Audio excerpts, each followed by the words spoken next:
Nung nakaraan nga pala is gumawa ako ng ice candy para gawing negosyo, business, para itinda namin ng mahal ng asawa ko.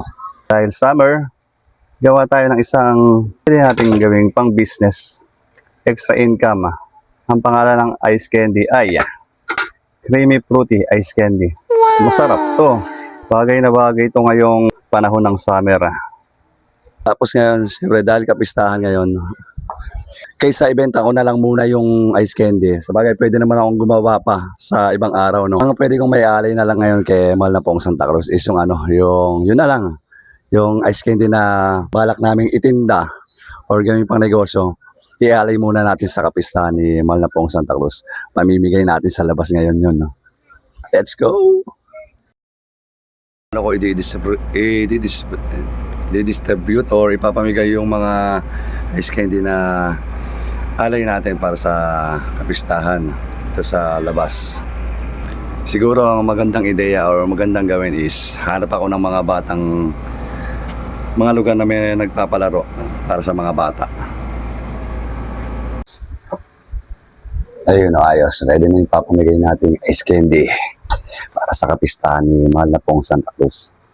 Papamigay natin yan doon sa labas sa mga palaro. Kung mayroon tayong match nito mga nagpapalarong bata. Alright, tara, let's go. Bisa natin. Yun. Bisa natin dito sa gisag. Alam, wala dito sa gisag. Bisa natin dito sa labas. Oo, kumaka isa. Oo, ayan, kumaka. Bago ako kumuha, tatanungin muna kita. Kailan yung pesa natin? Okay, very good. Ayan. Dahil pa. Oo, sige. Baka iba yung dalawang iluwa. Isa lang muna, isa muna. Pag may sobra na lang. Oh, sino ba yung Sino yung pinagtitiwang natin, kapistahan? Sa tansa? Sino? Si Jesus! Hindi, yung natin, yung patron natin. Ay, pula-pula. Yung Purus, ano yung pangalan ng Purus? Mahal na pong Santa Cruz. Yay! Tapos nakapagpamigay na tayo dito sa lugar natin, no? Sa Sagisag. Tapos tayo doon sa labas. Kaya natin kung plano natin is naman ito sunod. Kamusta yung lasa? Hindi, kamusta yung lasa? Sarap. Masarap? Sarap. Sa susunod, magtitinda ako niyan, bibili kayo Alright. Thank you. Okay, salamat. Welcome. Ngayon, yung plano natin na gawin, papamigay doon sa mga bata. Kapag may natatalo sa palaro, gawin natin, labas na tayo. Hindi ko na alam kung masusunod yung plano ngayon. Kung may palaro, ganun ang gagawin. Kung wala, bahala na. Figure out lang natin kung anong mangyayari. Let's go.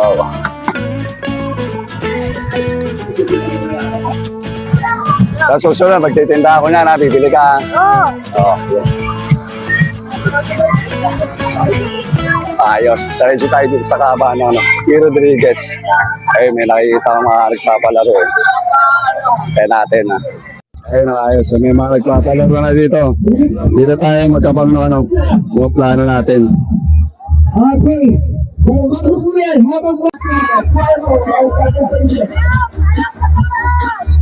Change of plan. Sayang, marami pa namang bata dito na pwede nating pagbigyan. Kaya lang, syempre, ayaw nating makaagaw ng atensyon. Kaya lilipat tayo. Siguro sa Adelpa. Baka may nagpapalaro doon. Dito ako sa sa bandang Adelpa na. Dito ako mag-iigot kung mayroong mga nagpapalaro. Ayun o, nasa likod ko. Ayun.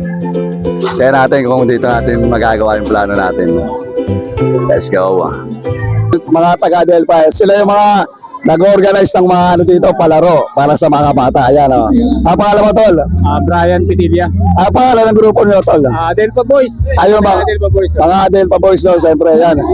Sila yung mga nag-organize ng palaro dito. Mga palarong pambata. Siyempre, itong mga palarong to, ito yung mga kultura sa tradisyon na hindi mawawala pag pestahan, no? Ayun, sila yung mga grupong nagsasagawa nyo, no? Nag-organize kada taon. Yan. Sila, grupo ng Adelpa Boys. Ay, pesta!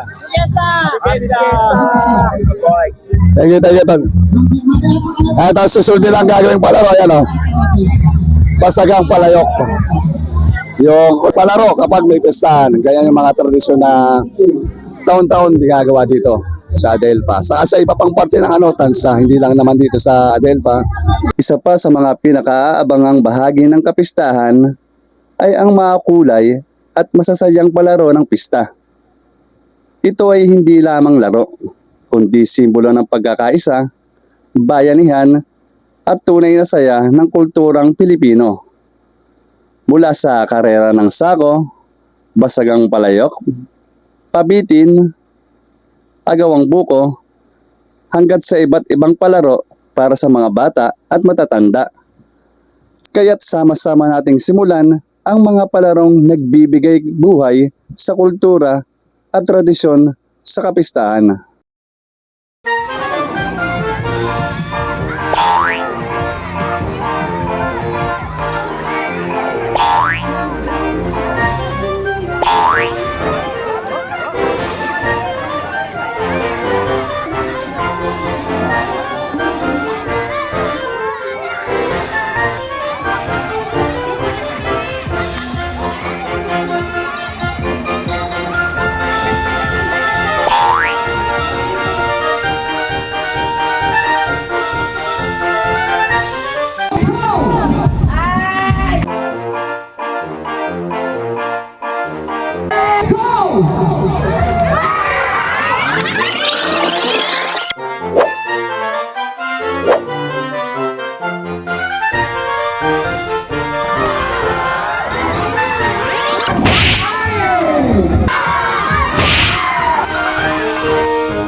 At matapos ang masasayang palaro, oras na para sa munting handog para sa ating mga kabataan.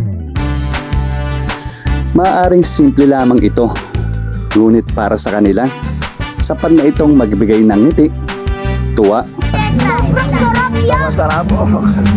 at alaalang kanilang babaunin. Dahil sa bawat munting handog, mas lalo nating napaparamdam ang diwa ng pagmamahalan, bayanihan, at tunay na saya ng ating kapistahan. Ako ka. Apo. Masarap ba, Shendy? Sarap. Alright, tigas na. Fiesta. Sarap yan. Masarap po. Okay ba? O, sige. Thank you po yan sa binigay niyo candy. Maraming salamat sa inyo.